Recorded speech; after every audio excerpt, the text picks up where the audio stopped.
Have you ever noticed what happens inside your mind when everything collapses at the same time? When you have 10 different problems screaming for attention simultaneously, when your mind feels like a computer with 100 browser tabs open, when you cannot concentrate on anything because everything seems equally urgent and equally important. That sensation of mental overload is so common in our modern world that we have almost stopped questioning it. We accept it as the natural state of existence in the 21st century. But what if I told you that the way you organize your thoughts when facing this chaos is not random? What if there is a method, a logical framework, a systematic approach to untangling the mess inside your head that was discovered by one of the greatest minds in human history? What if Alan Turing, the man who broke the Enigma code and laid the foundations for modern computing, left behind a hidden methodology for organizing an overloaded mind that we have almost completely forgotten? The story begins not with Turing himself, but with the world he inherited. In the 1930s, mathematics was in crisis. The foundations that mathematicians had built their entire discipline upon were cracking. David Hilbert, one of the most influential mathematicians of the era, had posed what seemed like a simple question. Could every mathematical statement be proven true or false using a finite set of logical rules? This question, known as the Entscheidungsproblem or the decision problem, seemed innocent enough on the surface, but beneath it lay something far more profound. It was asking whether the human mind, through pure logic, could solve any problem given enough time and resources. It was asking whether thinking itself could be mechanized. It was asking whether a machine could do what only humans could do: think. Kurt Gödel had already shattered the optimism of Hilbert's dream in 1931 when he proved his incompleteness theorems. He demonstrated that in any consistent mathematical system, there exist true statements that cannot be proven within that system. The implications were staggering. There were limits to what logic could achieve. There were truths that lay forever beyond the reach of formal proof. But Gödel's work, while revolutionary, did not directly answer Hilbert's decision problem. It did not tell us whether a machine could be built that could determine the truth or falsity of any mathematical statement. That answer would come from a young British mathematician named Alan Turing, and it would change everything. Turing approached the problem differently than his contemporaries. Instead of asking abstract philosophical questions about the nature of computation, he asked a concrete, mechanical question. What is the simplest possible machine that could perform any calculation that a human mathematician could perform? This question led him to conceive of what we now call the Turing machine, a theoretical device of stunning simplicity. Imagine an infinitely long tape divided into squares, each square containing a symbol or blank. Imagine a reading head that can move left or right along this tape, reading the symbol in the current square, and based on that symbol and the machine's current internal state, writing a new symbol and moving to an adjacent square. That is all. No complexity, no hidden sophistication, just these basic operations repeated over and over. Yet Turing proved something astonishing. Any calculation that any computer could ever perform, any algorithm that any human could ever devise, could be executed by this simple machine. The Turing machine was universal. It could compute anything that was computable. But here is where the story takes a darker turn and where it becomes relevant to your overloaded mind. Turing also proved something else. He proved that there exist problems that no machine, no matter how powerful, could ever solve. The most famous of these is the halting problem. Imagine you have a computer program and you want to know whether it will eventually finish running or whether it will loop forever. Turing proved that there is no algorithm, no procedure, no method that could answer this question for all possible programs. Some problems are fundamentally uncomputable. Some questions cannot be answered by any finite process. The human mind, for all its power, faces the same limitation. There are problems you cannot solve through pure logic alone. There are decisions you cannot make through analysis alone. There are situations where the rational mind reaches its limit. This is where Turing's method for organizing an overloaded mind becomes crucial.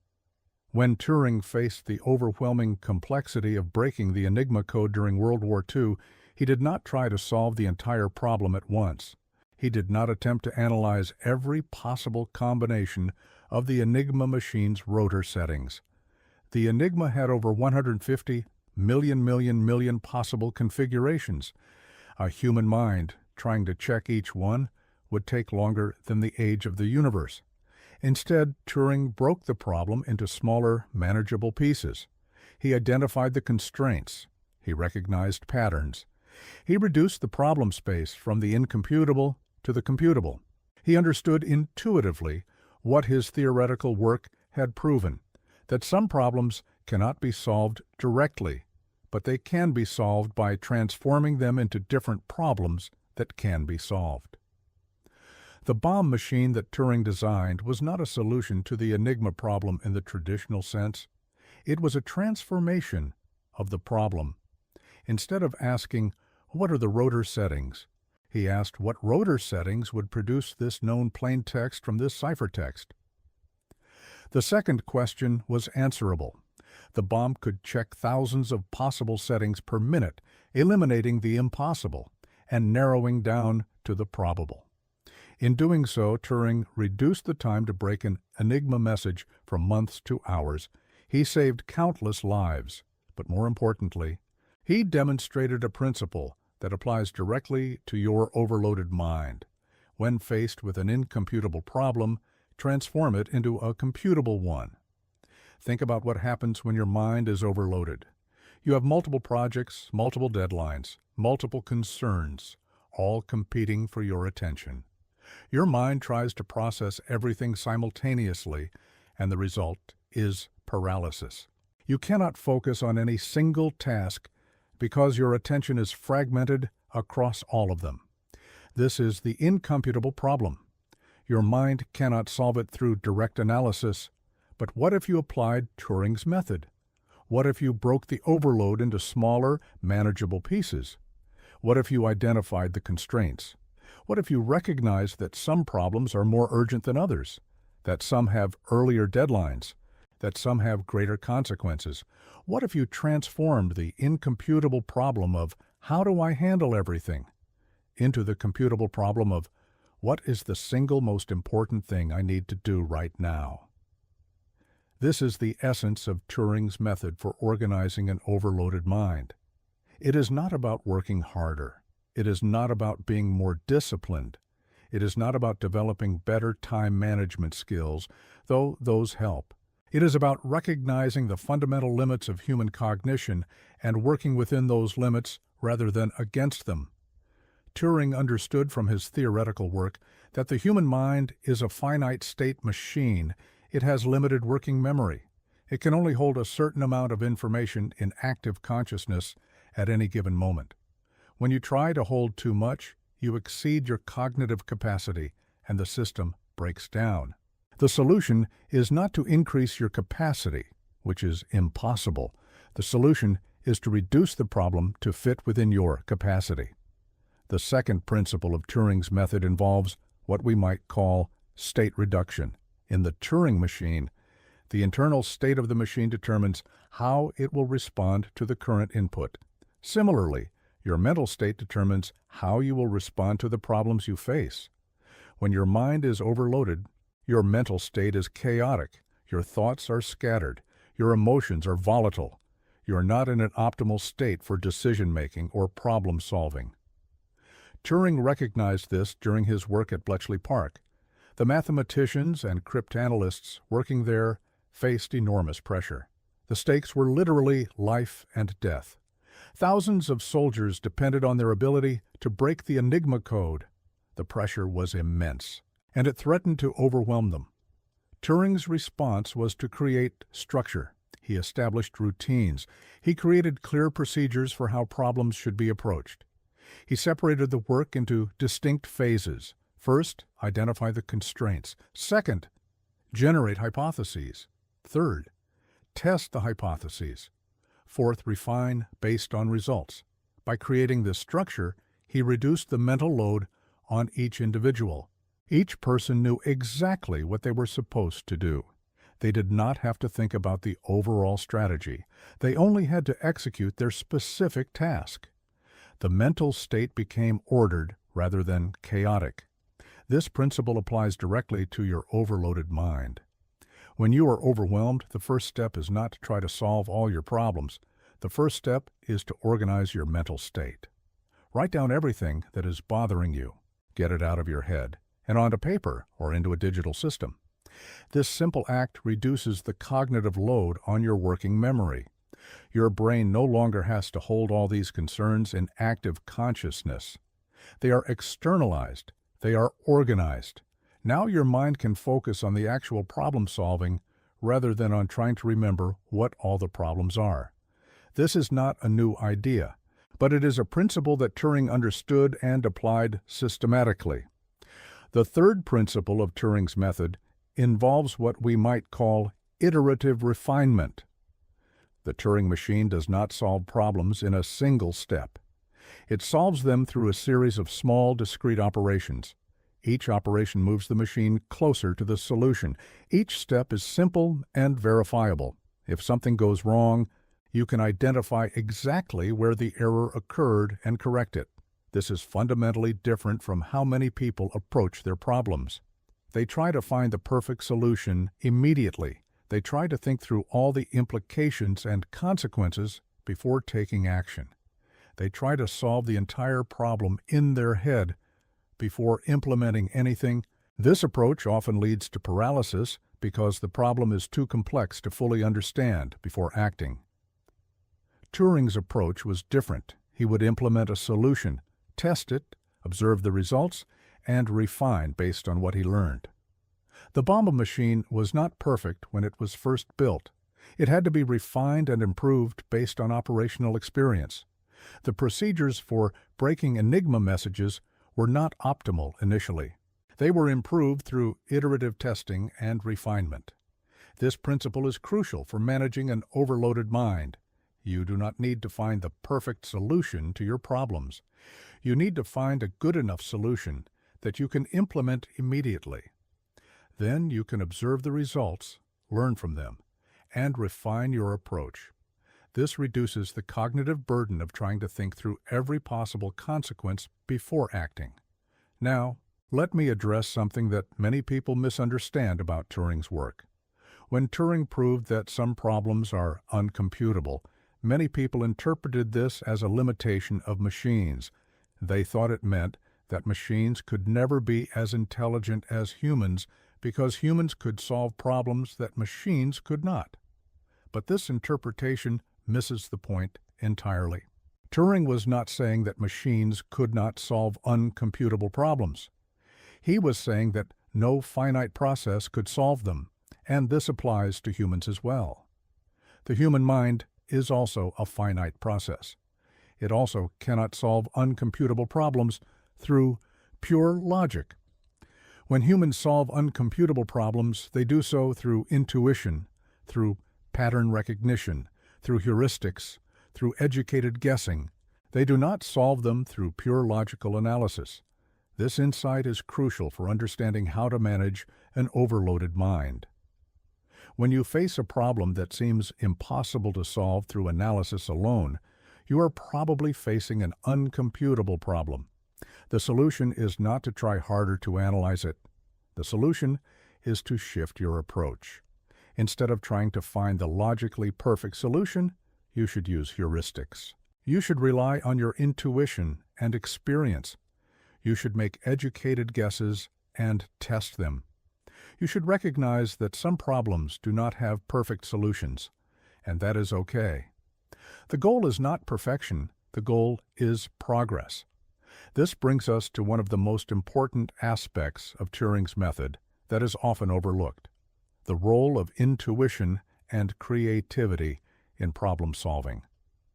Turing was not a purely logical thinker, despite his reputation. He was deeply creative. He could see patterns that others missed. He could make intuitive leaps that seemed to come from nowhere. When he conceived of the Turing machine, he was not following a logical procedure. He was making a creative leap, imagining a simple machine that could capture the essence of computation. When he approached the Enigma problem, he did not follow a predetermined algorithm. He used his intuition to identify which approaches were worth pursuing and which were dead ends. He combined logical analysis with creative insight. Your overloaded mind needs both. It needs the logical structure that Turing's method provides, but it also needs space for intuition and creativity.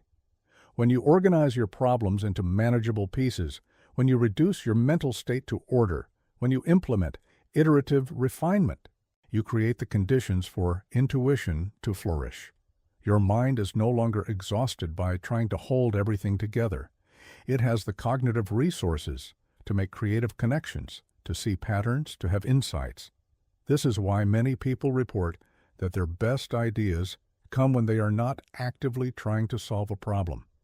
They come when the mind is relaxed, when the cognitive load is reduced, when the mental state is ordered rather than chaotic.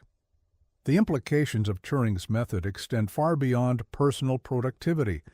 They touch on fundamental questions about the nature of intelligence, consciousness, and what it means to be human. Turing spent much of his later life thinking about whether machines could think. He proposed what we now call the Turing test. If a machine could engage in conversation in such a way that an observer could not distinguish it from a human, then the machine should be considered intelligent. But Turing was not claiming that machines would ever be conscious or truly intelligent in the way humans are. He was making a more modest claim, that intelligence, as we can observe and measure it, is a matter of behavior, not of internal mechanism. A machine that behaves intelligently is, for all practical purposes, intelligent. This principle applies to your overloaded mind as well. You do not need to understand the deep neurological mechanisms of how your brain works. You do not need to understand the quantum effects in your neurons or the precise chemistry of neurotransmitters. You just need to understand the behavior of your mind and how to influence that behavior. Turing's method is not about understanding the brain. It is about understanding the mind's behavior and organizing that behavior in ways that are more effective and less overwhelming.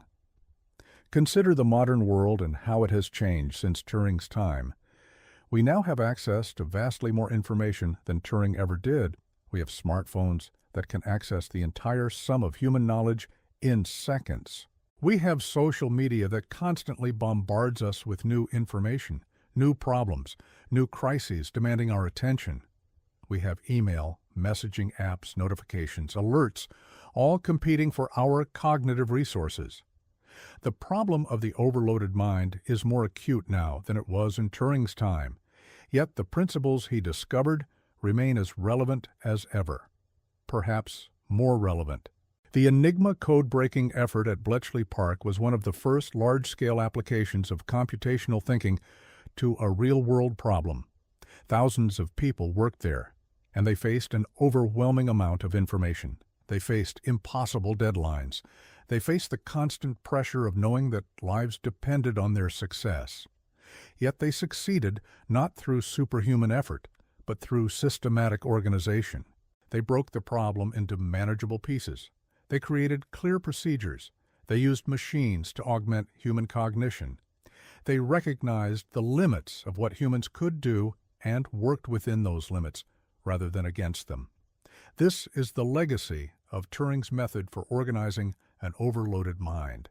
It is not a revolutionary new technique. It is not a hack that will magically make you more productive. It is a systematic approach to recognizing the limits of human cognition and working within those limits.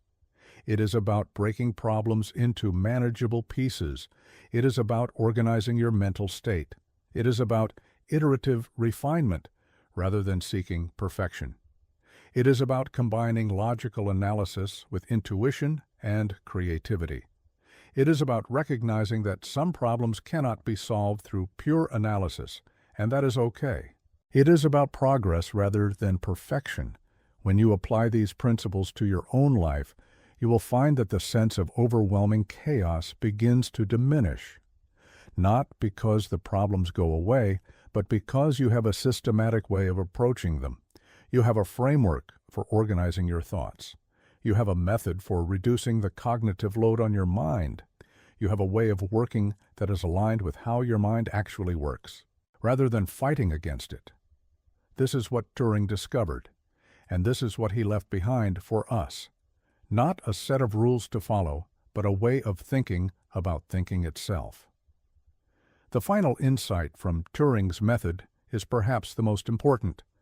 The recognition that your mind is not a computer, even though computers are based on principles that Turing discovered. Your mind is something far more complex and far more wonderful. It has intuition, it has creativity, it has the ability to make connections that no algorithm could make. It has consciousness and subjective experience. But your mind also has limits. It has finite working memory. It can only process so much information at once. It can only hold so many concerns in active consciousness. When you exceed these limits, the system breaks down. The solution is not to try to expand your limits, which is impossible. The solution is to work within your limits and to use external tools and systems to augment your natural capabilities. This is the essence of Turing's method for organizing an overloaded mind. It is a recognition of human limitation combined with a systematic approach to working within those limitations. It is a method that has proven its worth in the most demanding circumstances imaginable. It is a method that remains as relevant today as it was during World War II. And it is a method that you can apply to your own life, starting right now, by taking the first step, writing down everything that is bothering you and getting it out of your head.